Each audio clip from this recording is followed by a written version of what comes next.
ever feel like you're at a career crossroads? Kind of lost in the maze of job titles and possibilities. Yeah, like, you have skills. Yeah. Are they the right skills? Or are they the right skills? Exactly. That's where this deep dive gets interesting. Oh, tell me more. So we're going to explore how understanding yourself, your personality DNA, if you will, can unlock some serious career success. That's fascinating. And what's really cool is that this isn't just some touchy-feely concept. No, I was going to ask about that. We're diving into material from Rutherford International. Okay. They're a company that's taking a very data-driven approach to this whole self-awareness thing. I like data-driven. Their platform, it's called rutherfordintel.io, analyzes personality to help individuals find their ideal career path. Oh, interesting. And he helps companies build high-performing teams. I like it. So let's back up for a second. Sure. How exactly does Rutherford International define self-awareness? Well, they break it down into two key dimensions: internal and external self-awareness. Makes sense. So internal. Internal is all about knowing your own strengths, weaknesses, values, and how you tick. Gotcha. External is about understanding how others perceive you. Oh, interesting. And the impact you have on them. So it's not enough to just know yourself. Right. You need to understand how you need to know how you fit into the bigger picture, right? The bigger picture, of teams and workplaces. Absolutely. Okay, now this is really interesting to me because Rutherford International, they claim that only a handful of career paths out of over 2,500 truly align with someone's passions. Right. And financial aspirations. Exactly. They're basically saying most of us are wandering around this career maze without a proper map. Yeah, it's a bit of a jungle out there. Yeah. Wow, that's a little daunting. It can be, but also kind of exciting. Yeah, it is exciting. It's an opportunity. So how does this personality DNA system work? Okay. Is it just another personality test? That's a great question. And honestly, it's much more than that. Okay. They've actually identified 72 distinct personality types. 72. Wow. Kind of like elements on the periodic table, but for people. Okay. They use this system to predict job performance with what they claim is 85% accuracy. 85%. That's a bold claim. It is a bold claim. What makes their system so accurate? That's a great question, and one I had myself. Okay. Turns out their personality DNA assessment is based on years of research and data analysis. Okay, so they didn't just pull this out of thin air. No. There's actual science behind it. Absolutely. Okay. They've studied the traits and behaviors of thousands. Wow. Of successful individuals. Across industries. Across various industries and roles. Oh, wow. By identifying the patterns and correlations in this data, they've created a system that can predict, with a high degree of accuracy, how someone's personality might influence their performance. In a specific job. In a particular job, yeah. Okay, so this goes way beyond just labeling someone as an introvert or an extrovert. Absolutely. It's much more nuanced than that. Yeah. Okay, so once you've got your personality DNA mapped out, what do you do with that information? Right. That's the next step, right. That's where rutherfordintel.io comes in. Okay. Think of it as a personalized career GPS. It provides in-depth reports, tailored recommendations for job roles. Interesting. And even connects you with a community. Oh, wow. Of people who share similar personality traits. That's amazing. Yeah. So you're not just getting a label, you're getting a roadmap, support, and even potential connections. Exactly. It's like a whole ecosystem. I like it. What I'm curious about is the economic side of all this. Okay. Do they actually have data on how this impacts businesses? They do. They do. Oh, okay. Rutherford International claims that companies lose billions every year. Oh, wow. Due to something they call personality dysphoria. Personality dysphoria. It's a mouthful, I know. That sounds pretty intense. It can be. What exactly does that mean in the workplace? Well, it's basically when there's a mismatch between someone's personality and their work environment. I see. Okay. So imagine someone who thrives in collaborative settings, stuck in a job that requires them to work alone all day. Ouch. Yeah. Yeah. I can see how that would lead to disengagement. Absolutely. And probably impact their work. Right. And that's just one example. Yeah. They argue that poor self-awareness leads to miscommunication, conflict, and ultimately decreased productivity across the board. Across the board, yeah. So by investing in self-awareness, both individually and as organizations, we could potentially unlock a lot of untapped potential and avoid some costly mistakes. Precisely. It seems like Rutherford International has identified a real need in the workplace. I think so. This whole personality DNA thing really piques my curiosity. Absolutely. And what's particularly intriguing is their focus on leadership. Okay, leadership. They've identified 7 distinct leadership styles. Oh, interesting. And they believe that understanding your own leadership DNA is critical for success in today's rapidly changing business world. The VUCA world. Exactly, the VUCA world. Ooh, leadership style. I know, right? I'm all ears. What are these 7 styles they've identified? And how do they play out in the real world? Well, let's dive into those leadership styles and some real-world examples of how Rutherford International applies this system when we continue this deep dive. Great. I can't wait. You might be surprised by how different personality types can excel as leaders. I bet. And how understanding those differences can make or break a company's success. Now I'm really hooked. We've covered a lot of ground already. We have. But I have a feeling this is just the tip of the iceberg. I think you're right. Can't wait to unpack more in the next part of our deep dive. Me too. I'm looking forward to it. Welcome back to our deep dive. Into self-awareness. Into self-awareness and career success. Absolutely. We've been exploring this fascinating concept of personality DNA. With Rutherford International. With Rutherford International. And I have to admit, I'm already starting to think about my own career choices. Interesting. In a whole new light. It's amazing how a little self-awareness can really shift your perspective, isn't it? Totally. Yeah. But I think a lot of people might be listening and wondering, okay, I get the theory. Right.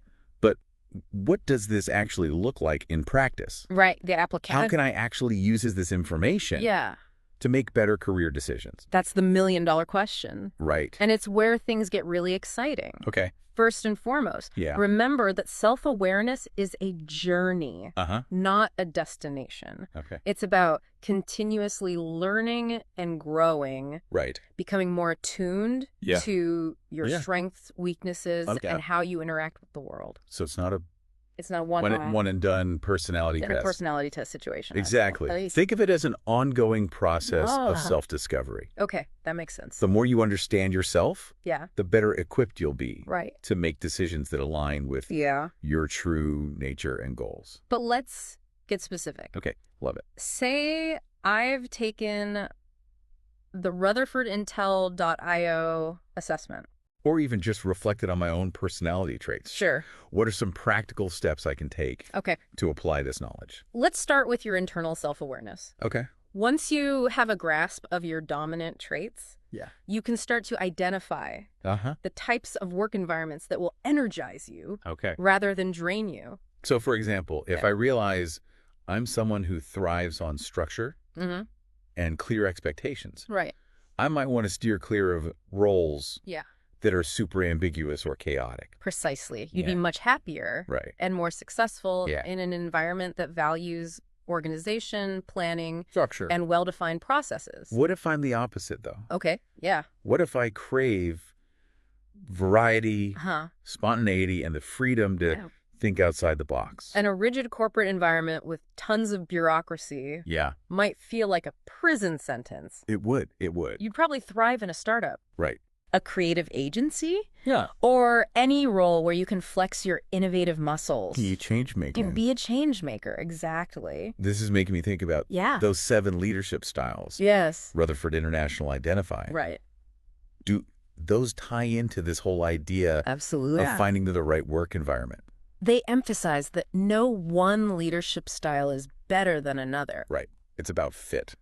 It's all about context and understanding your natural tendencies. So someone with a very collaborative leadership style might struggle in a command and control environment. For sure. But they'd flourish leading a team that values teamwork and shared decision-making. Exactly. And this applies to individual contributors as well. Absolutely. So if you're highly analytical and detail-oriented, you might excel in a research role, but find a fast-paced sales job incredibly stressful. Totally. Yeah. Starting to see how all these pieces fit together. They do. Understanding your personality DNA, leadership style, and preferred work environment can really help you target jobs. It's about finding alignment that are a good fit for you. Yeah. Rather than trying to fit yourself into a mold. Exactly. And speaking of finding the right fit. Yeah.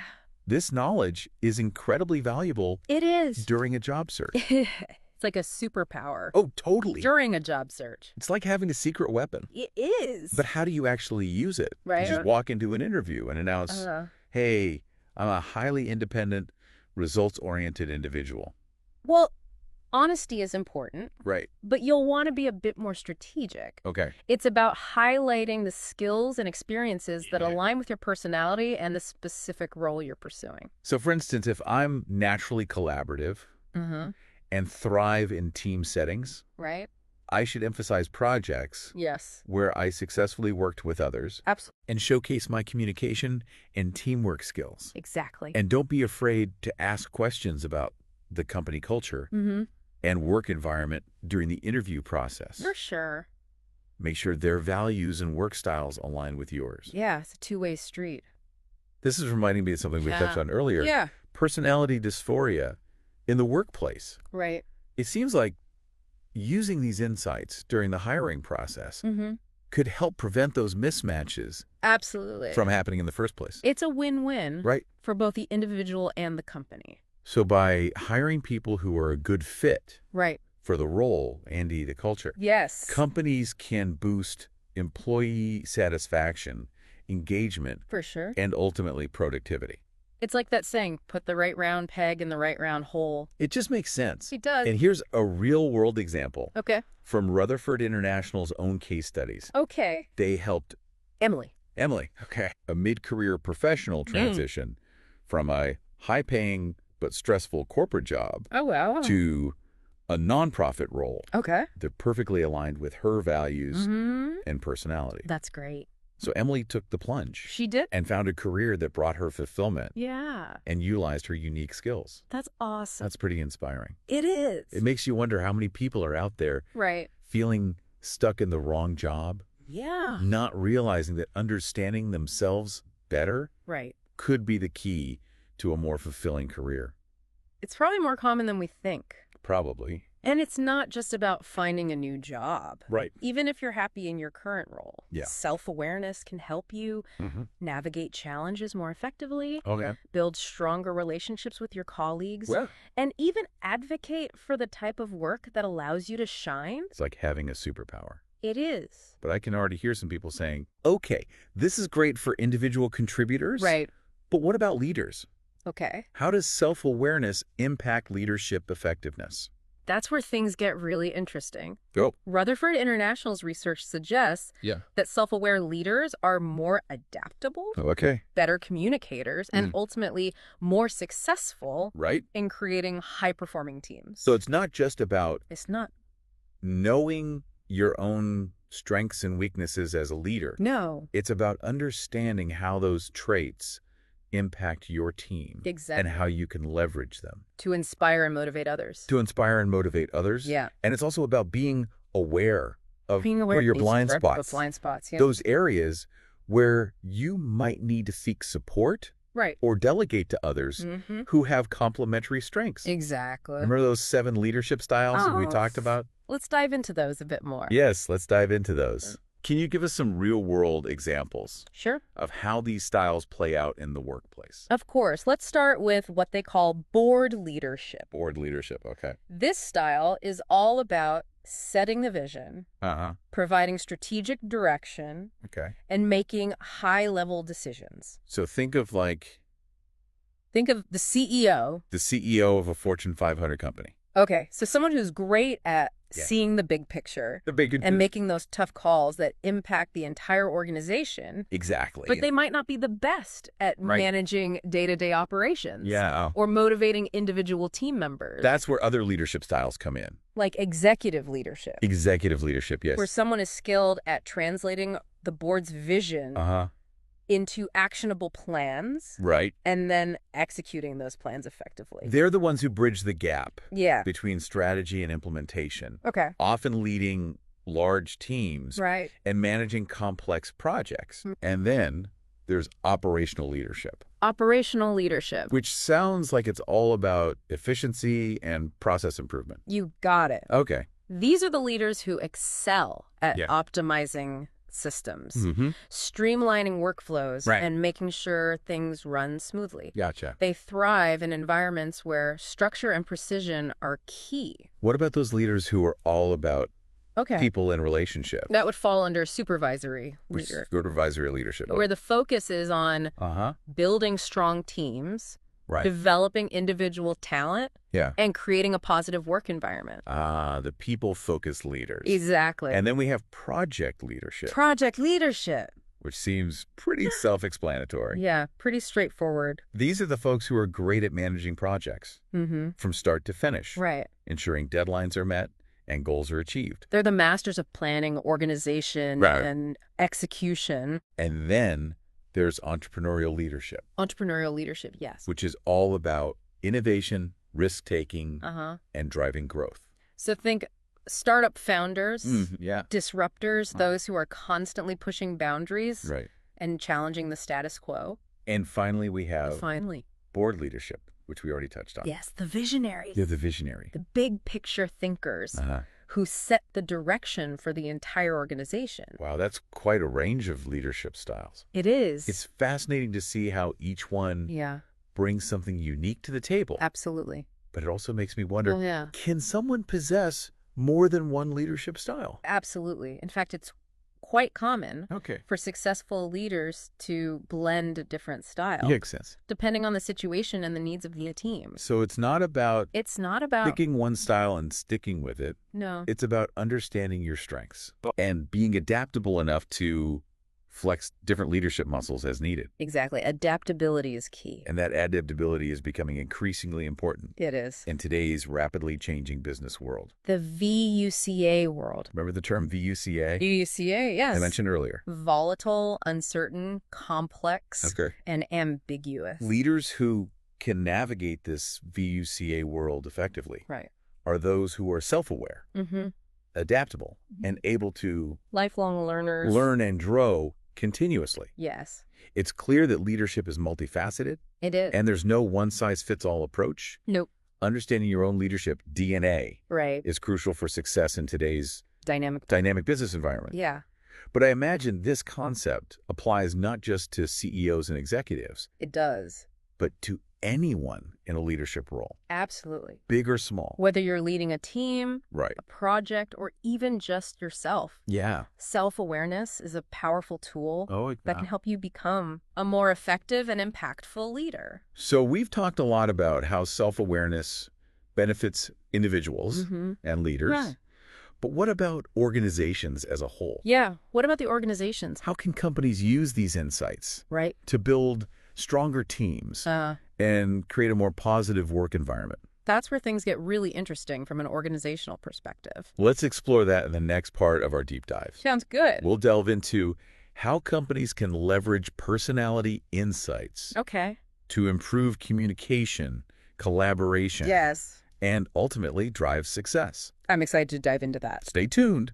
Welcome back to the deep dive. We've been exploring how understanding our personality DNA can unlock career success. For sure. Both for individuals and organizations. I'm telling you. And I have to say, my brain is buzzing with all these insights. It really is fascinating stuff, isn't it? It is. It's like we're peeling back the layers of human behavior. Yeah. And discovering this hidden code that drives success in the workplace. Totally. Right. We've talked about how self-awareness can help us choose the right career path. Absolutely. Navigate tricky work situations. For sure. And even become more effective leaders. Right. But I'm really curious to dive deeper into the organizational side of things. Okay. How can companies actually put this knowledge into practice? That's a great question. Okay. And it's where the real magic happens. Okay, tell me more. Imagine a company where everyone understands not just their own strengths and weaknesses, but also those of their colleagues. So you're saying I'm picturing a workplace where people aren't constantly stepping on each other's toes or getting frustrated by new communication styles. Different communication styles, exactly. Instead of seeing those differences as obstacles, they become assets. They do. Teams can leverage personality diversity to approach problems from multiple angles. Spark creativity and make more well-rounded decisions. Yeah, I love that. That makes a lot of sense. It does. But how do you actually achieve that level of understanding and collaboration in a real-world setting? That's the challenge, right? Yeah, it can't just be a matter of taking a personality test and calling it a day, right? Right. It takes a conscious effort from both individuals and the organization. The organization as a whole. It's a whole, yes. One key strategy is to incorporate personality insights into team-building activity. I like it. So instead of just doing generic trust falls and icebreakers, we've all been there. You're actually using those activities to help people understand each other's work styles and preferences. Yeah, their strengths, their weaknesses, how they communicate. Give me an example. Sure, you could have teams complete a personality assessment together and then discuss how their different traits might impact their collaboration. I can imagine some really insightful aha moments happening during those discussions. It can be really eye-opening. And it's not just about understanding. It's other strengths. It's also about learning. It's about how to effectively communicate with different personality types. Huge. I can't tell you how many times I've seen miscommunications blow up into full-blown conflicts. Simply because people weren't speaking the same language, metaphorically speaking. It happens all the time. All the time. But imagine a workplace where people are trained to recognize those communication gaps. And adjust their style accordingly. Give me an example. Here, let's say you have a team member who's very direct and to the point in their communication style. I know that type. Yeah, like we all do, right? They might unintentionally offend someone who's more sensitive and prefers a gentler approach. A more nuanced approach. Oof, yeah, I've definitely been I think we all have. On the receiving end of that kind of communication mismatch. But if both individuals are aware of these differences, the direct communicator can learn to soften their delivery. And the sensitive person can understand that. It's not personal. It's not intended as a personal attack. It's like learning a new language. It is. But for personality types. But personality fluency. Suddenly everyone is able to understand each other and work together more harmoniously.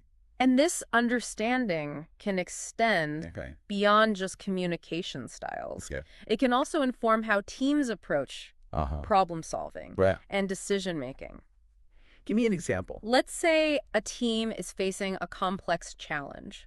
A group of highly analytical thinkers. The data people. Yeah, the data people. They might jump straight into data analysis and data analysis, logic solutions, which is great. It is good. They might miss out on some creative or the big picture, out-of-the-box ideas. The big picture, That's where having some big picture thinkers, or those with a more intuitive approach, who think a little differently, can be invaluable. Absolutely. So by having a diversity of thought, of personality types on a team, you're essentially creating a more well-rounded. It's like problem-solving. Machine all the tools in your toolbox. And this doesn't just apply to teams. It doesn't. Companies can also leverage personality insights to improve their hiring and talent development processes. It's about putting the right people in the right roles. If you understand the personality traits that are most likely to succeed in a particular role, absolutely, you can screen for those traits during the hiring process. It's like a superpower for hiring. And it's not just about finding the right skills and experience. It's also about ensuring that new hires are a good cultural fit. Cultural fit is huge. So you're not just building a team of superstars. No. You're building a team that works well together. And thrives in your company's unique environment. Exactly. It's about building a cohesive unit. And once you have the right people on board, you can use personality insights to create tailored development programs. Yes. Personalized development. That cater to individual needs. Needs and learning styles. Absolutely. That's much more effective than the generic one-size-fits-all approach that so many companies still rely on. The cookie-cutter approach doesn't always work. This is all starting to sound like a recipe for a dream workplace. It does sound pretty ideal, right? But I have to ask the tough question. Okay. Does this actually work in the real world? That's the question, isn't it? Are there companies out there seeing tangible results from this kind of personality-driven approach? There are. Okay, good. Rutherford International actually shares case studies on their platform of companies that have successfully implemented their system and seen impressive results. Okay, give me an example. They highlight a company called Tech Solutions that was struggling with low employee morale. Oh, wow. And high turnover. Yeah, that's a bad combination. Yeah, it's a tough situation. After incorporating personality insights into their hiring, team building, and leadership development programs. They really went all in. They saw a significant increase in employee satisfaction and a decrease in turnover. So they not only created a more positive work environment, but they also saved money. By reducing costly turnover. Exactly. That's a win-win. It is a win-win. And there are countless other examples many of companies using this approach to improve communication, collaboration, and ultimately their bottom line. It just makes sense. It's incredible to see how something as seemingly simple as understanding personality can have such a profound impact on the workplace. Human behavior is fascinating. It's like a secret weapon for unlocking human potential. And the best part is... What's that? This knowledge is available to everyone. That's great. You don't need a fancy consultant and a massive budget to start incorporating these principles into your own work life. So as we wrap up this deep dive, what's the key takeaway for our listeners? The biggest takeaway, I think, is that personality does matter. It does. It impacts how we work, how we communicate, how we lead, and ultimately how successful and fulfilled we are in our careers. And the good news is we're not stuck with our personality traits. No, we can learn and grow. We can learn, grow, and adapt. Exactly. Becoming more self-aware and using that knowledge to create a work life that truly aligns with who we are. It's an ongoing journey of self-discovery. It is. And the rewards are well worth the effort. This has been an incredible deep dive. It has. I feel like I've gained a whole new perspective. Me too. On myself and the world of work. Thanks for having me. Thanks for sharing your expertise. Of course. With me. My pleasure. I hope this deep dive has sparked some new insights. I hope so. And inspired our listeners to embark on their own journey of self-discovery. It's a journey worth taking. And who knows? Yeah. Maybe we'll all end up working in those dream workplaces. Yeah, where everyone thrives. Where personality differences are celebrated. Yeah, absolutely. And everyone is empowered. To be their best selves. To be their best selves. Thanks for tuning in.